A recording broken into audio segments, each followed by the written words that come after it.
আজকে বটি নিয়ে বসে গেছি পেয়ারা মাখাতে বন্ধুরা। পেয়ারাটা কেটে নি, ছটপট ছটপট করে পেয়ারাগুলো তৈরি করে নি। চলো। হ্যাঁ, আমার পেয়ারা কুচানো শেষ। এই যে দেখেন, দেখছেন পেয়ারার সাইজ ঠিক এমন এমনই সাইজ দেওয়া। হেভি মিষ্টি পেয়ারাটা। পেয়ারা মাখানোর জন্য আমি কি কিনেছি তাহলে চলুন এবার দেখে নেওয়া যাক। এই যে দেখেন দেখেন, সবাই আর একবার দেখে নিন। চলুন এবার মেশানো যাক। অ্যাট ফার্স্ট দিয়ে দিচ্ছি আমি এখানে লবণ, কারণ লবণ দিলে ঝালটা মাখাতে সুবিধা হয়।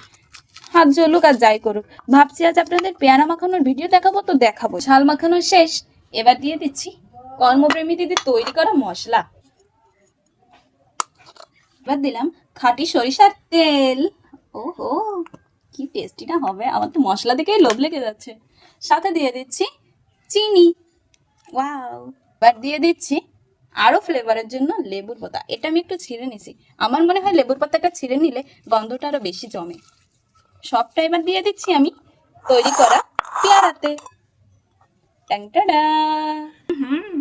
আমার তো জিভে জল এক্ষুনি চলে আসে। আমার কথা শুনলে শুধু আমার কেন, সব মেয়েদের জিভে জল চলে আসে।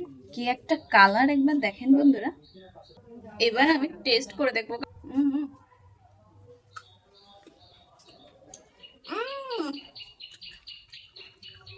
জাস্ট অসাধারণ।